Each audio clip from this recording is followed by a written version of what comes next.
hay algo que ninguno de nosotros podemos evitar, que es el hecho de que los hábitos al final son los que afectan de una forma directa a nuestra vida. Y la pregunta es ¿por qué afectan tanto? Y la respuesta es muy sencilla, porque crean determinados circuitos en el cerebro, y una vez que ese circuito se ha creado, es como si de forma natural la información tendiera a transcurrir por ahí.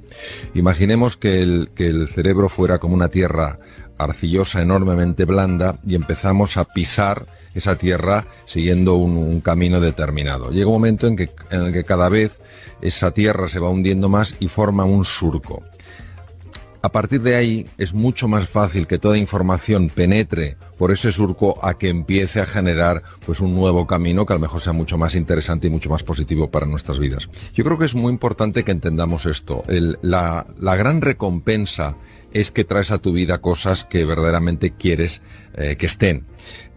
Bueno, sobre todo, perdona Mario, sobre todo también abre una ventana a la esperanza de la rehabilitación. Absolutamente, absolutamente.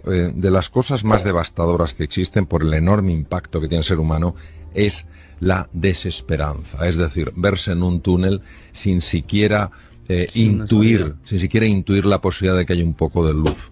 Sabemos perfectamente que cuando alguien cree, incluso situaciones muy complicadas, situaciones muy desafiantes, muy difíciles, que pueda haber una luz aunque no la vea, y tiene esa fe en que antes o después encontrará el camino, encontrará la salida, y poco a poco va dando pasos, pues al final lo consigue en muchísimos casos. Y a mí me gusta pues comentar algo, que es que el regalo de la fe es que al final se te permite ver lo que primero has creído, ¿no? Esta consistencia, esta insistencia personal elegida libremente de meterte en un proceso de mejora creo que es esencial. A mí de verdad me sorprende cómo pensamos que sencillamente por el hecho de cumplir años vamos a ser mejores. Hay gente muy jovencita que tiene un nivel de madurez extraordinario y hay personas con mucha juventud acumulada que tienen una madurez muy escasa. Entonces la madurez y la edad son dos cosas diferentes. Sí, sí, sí. Hay personas a lo mejor que dicen, oiga, yo llevo 30 años conduciendo, ¿qué me va a contar a mí de cómo se conduce? No, perdón, usted lleva a lo mejor un año repetido 30 veces. Entonces, es que, claro, es completamente distinto, sí, ¿no? Sí, entonces, esa voluntad, esa ilusión por mejorarse, por completarse, por desarrollarse, creo que es algo que todos podríamos poner en nuestra vida, dando pequeños pasos. Y es primero desaprender y luego reaprender. Claro, porque ten en cuenta que lo que estamos haciendo es cambiar nuevos circuitos. Entonces tenemos que desaprender ciertas pautas, que son inclinaciones que sentimos para movernos en una dirección determinada, y empezar a cambiar otros circuitos, empezar a generar nuevas posibilidades. Esto es un proceso de desaprendizaje, nadie dice que sea fácil, es sencillo de explicar, no es fácil de hacer, y poco a poco se van construyendo nuevas conexiones. ¿Y se puede aprender a tener fuerza de voluntad? Sí.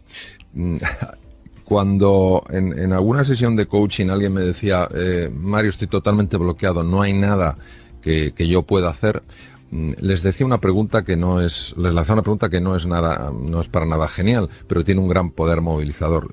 Les preguntaba, ¿cuál es el paso más pequeño que te atreves a dar?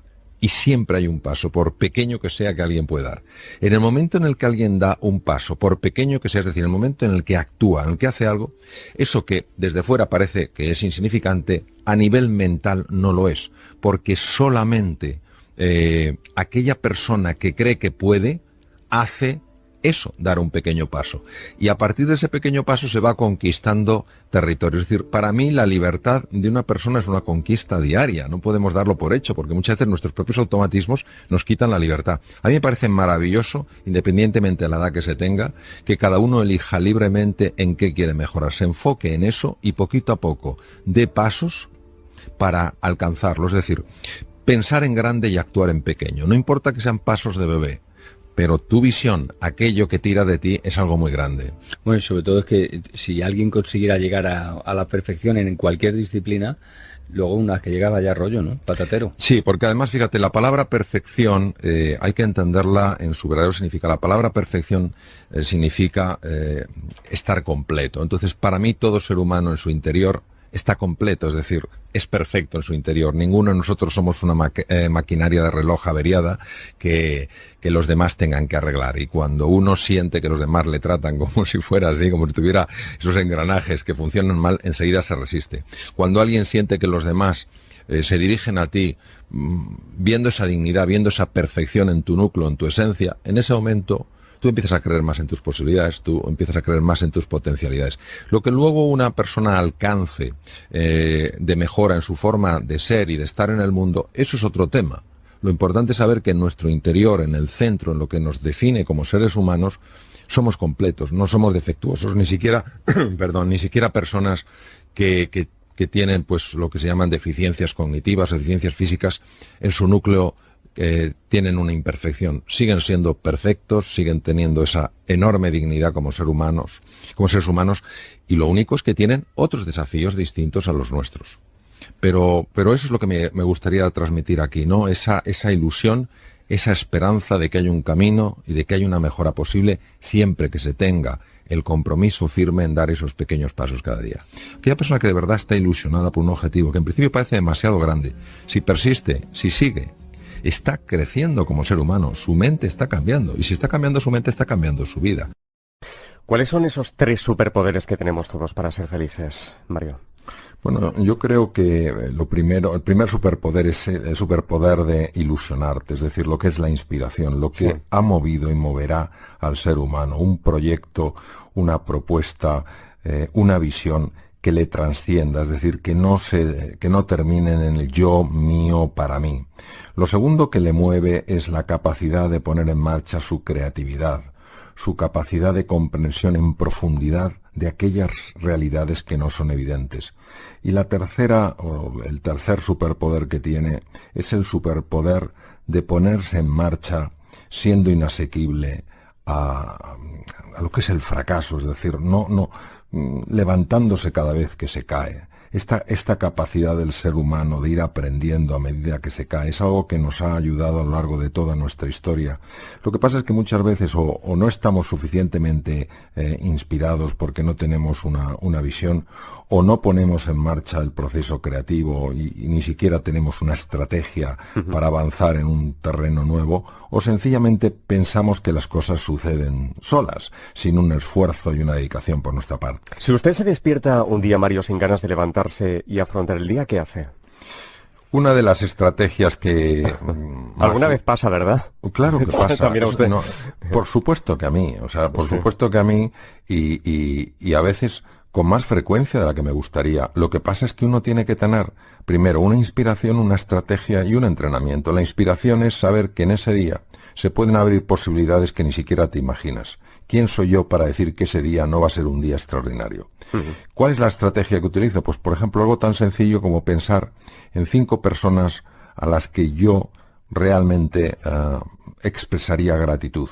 A veces no nos damos cuenta de la cantidad de cosas que tenemos y que muy pocas personas tienen. Este ejercicio tan sencillo de pensar antes de levantarte de la cama, justo al despertarte, en 5 personas a las que tú quieras, a las que tú valores, que estén añadiendo valor en tu vida, en tu existir, se ha demostrado no solamente que hace que te encuentres, que te levantes con mejor ánimo, es que se ha visto que tiene un impacto, por ejemplo, en los niveles de glucosa, en los niveles de lípidos, en los niveles de tensión arterial. Y la parte de entrenamiento es que esto no es un día agradezco y el otro no. Es decir, si me lo tomo en serio, digo, si esta estrategia realmente tiene sentido y me explican por qué tiene sentido, por lo menos tengo que darle la opción de que funcione.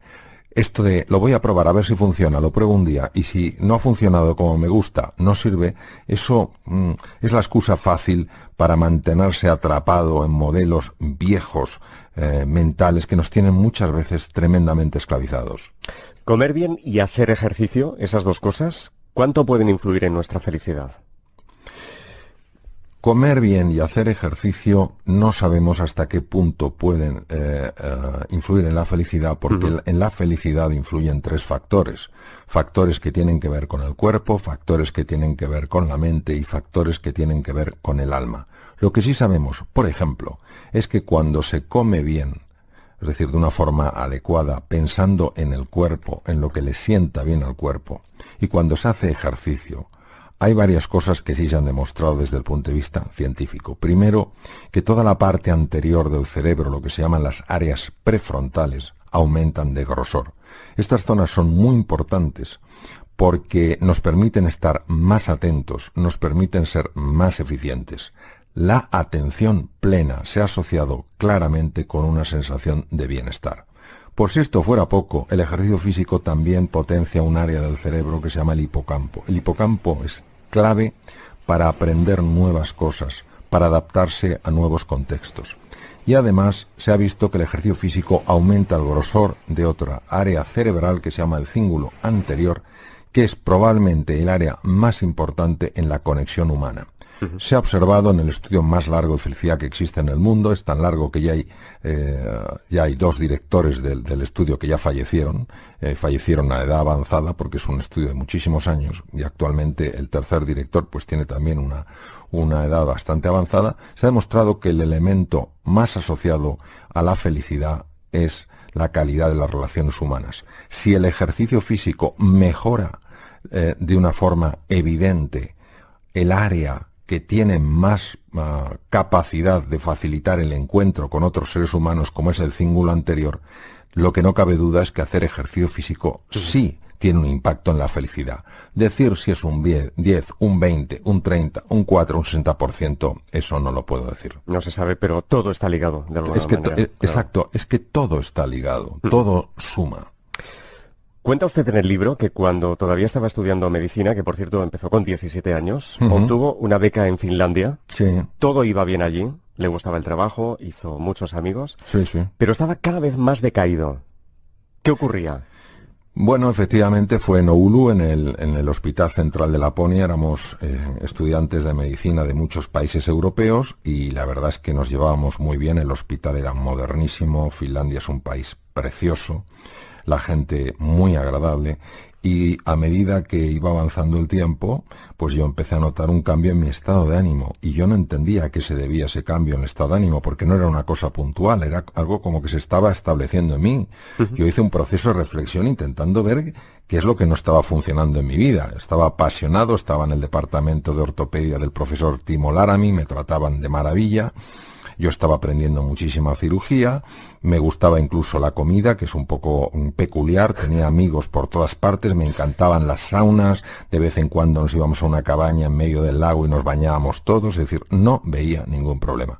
Entonces un buen día se lo comenté a mi amigo Hubertus era una persona de cerca de 1,90 de altura, que venía de Suecia, le dije, mira Hubertus, no sé qué me pasa, pero estoy súper decaído. Entonces él me dijo, Mario, es que tú no lo sabes, pero es que la luz está cambiando. Nosotros en los países escandinavos conocemos esto.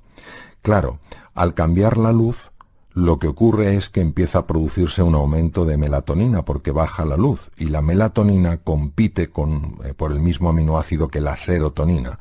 La serotonina es una hormona clave en los estados de ánimo, digamos que es la hormona más importante en el estado de ánimo.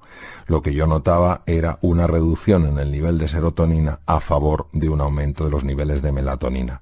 Entonces comprendí hasta qué punto los ritmos biológicos, lo que se llama el ritmo circadiano, el ritmo del sol, tiene un impacto clarísimo en el estado de ánimo de una persona. Habla usted en el libro de Michael Phelps, ¿verdad? Sí. Me gustaría que nos contara qué admira de ese nadador olímpico. Bueno, yo tuve la fortuna, la ocasión de que nos invitaron a los dos a dar unas conferencias en México. Sí. Y escuchándole, pues él sencillamente reveló algo que nos puede parecer evidente, pero cuando te lo dice el atleta que más medallas tiene en toda la historia de las Olimpiadas, pues se le presta especial atención. ¿Y qué dijo? Y él hablaba de la increíble importancia de entrenar, que él desde que empezó a nadar, había entrenado todos los días de su vida, fuera Nochebuena, el día de Navidad, fuera el día de Acción de Gracias, fuera el 4 de julio, cualquier día él entrenaba. Y que esto era la clave del éxito. ¿Qué ocurre? Que muchas veces, cuando vemos a alguien que ha triunfado a semejante nivel como Michael Phelps, tendemos a pensar que son solo sus cualidades físicas o tal. Sí, que no hace nada más, ¿no? O su inteligencia, o que, bueno, que entrena, pero no que entrena a tal nivel. Entonces, claro, muchas veces esta es la parte que menos se expone porque es la parte menos apetecible. Lo que nos gusta son las medallas, el triunfo, los éxitos, pero esa parte... Digamos que el sudor no es atractivo, claro, ¿no? Claro, el sudor no es atractivo. Entonces, cuando una persona renuncia a presentarse como alguien, digamos, de otra galaxia, con unas cualidades únicas, casi convirtiéndose como en un ídolo de la humanidad, y presenta este aspecto tan humano del sacrificio constante, de la dedicación ininterrumpida, pues francamente uno descubre varias cosas. Primero, que llegar a cierto nivel en la vida, a cierto nivel de éxito, pide una enorme dedicación. Y segundo, que quien no esté dispuesto a poner esta dedicación no podrá llegar probablemente a hacer realidad sus sueños. No basta solo la inspiración.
Tener una buena estrategia. Hay que estarse entrenando constantemente. Cada vez hay más gente que vive sola, Mario, ¿verdad? Sí. ¿Cómo nos afecta la soledad? Y sobre todo, ¿cómo la combatimos? A veces nos han llamado algunos despiertos, ¿no?, que nos dicen, estamos muy solos, la radio nos hace mucha compañía, pero, bueno, más allá de la radio, del momento que puedas estar escuchando un programa, ¿cómo se combate esa soledad? Bueno, primero, resulta verdaderamente paradójico que en una época con tantísima comunicación haya tanta soledad. Y es por una sencilla razón. Es porque la comunicación que estamos teniendo es tremendamente superficial. Y el ser humano tiene anhelo de una conversación más profunda, de un encuentro más enriquecedor. Es tan importante el tema de la soledad que cuando Vivien Murthy, que fue el cirujano general elegido por el presidente Obama, el cirujano general es la máxima autoridad médica en los Estados Unidos y es una elección directa del presidente de la nación. Cuando Vivien Murthy le preguntaron, doctor Murthy, ¿cuál cree usted que es la enfermedad más preocupante en los Estados Unidos? Pues mucha gente pensaba que iba a hablar de la hipertensión arterial, de las enfermedades degenerativas, de la hipertensión, de la diabetes, etcétera, etcétera. Y él dijo la soledad. La soledad puede llegar a matar. ¿Por qué? Porque el ser humano es un ser de encuentro y cuando tú te sientes solo, se activan con mucha facilidad partes de nuestro sistema nervioso que solo se activan cuando uno se siente en peligro, cuando uno se siente aislado. ¿Cómo se combate? Pues primero siendo sensibles a esto, siendo sensibles a que hay personas que se sienten solas y buscando formas de transmitirles que no están solas. A veces es una llamada, una sencilla llamada que para alguien no es nada, pero para una persona que se siente sola es un mundo.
Otras veces, efectivamente, es mandándoles mensajes perfectamente a través de la radio, diciendo, no estás sola, estamos contigo.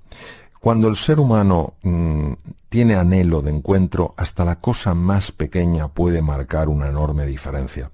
Y sobre todo eso, ser sensibles a un problema que es enorme, porque quien se siente solo no va por ahí con un megáfono contándolo. Hay que tener esa agudeza sensorial para descubrirlo y hacer ese pequeño esfuerzo, un esfuerzo sin ruido, un esfuerzo sin parafernalias, para que esa persona sienta que hay alguien que se ocupa, que hay alguien que se preocupa, que hay alguien que está, a lo mejor en la distancia, pero aún así que piensa en ella.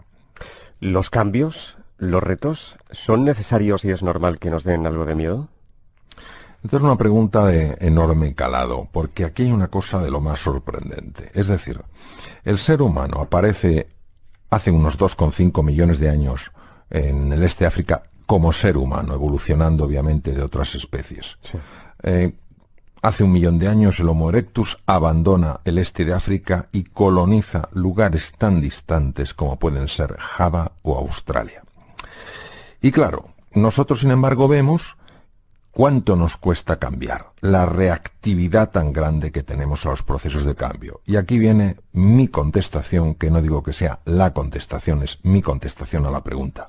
El cerebro humano está tan preparado para los cambios que hay uno de los 2 hemisferios del cerebro, de las 2 partes que tiene el cerebro, el hemisferio izquierdo y el hemisferio derecho, hay una de ellas, que es el hemisferio derecho, que está especialmente diseñado para adaptarse a los cambios.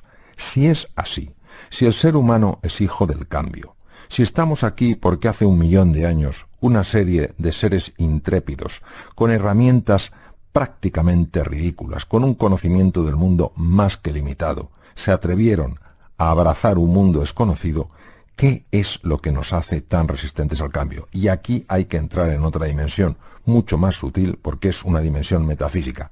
Es una...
figura que tenemos una especie de programación mental que se llama ego.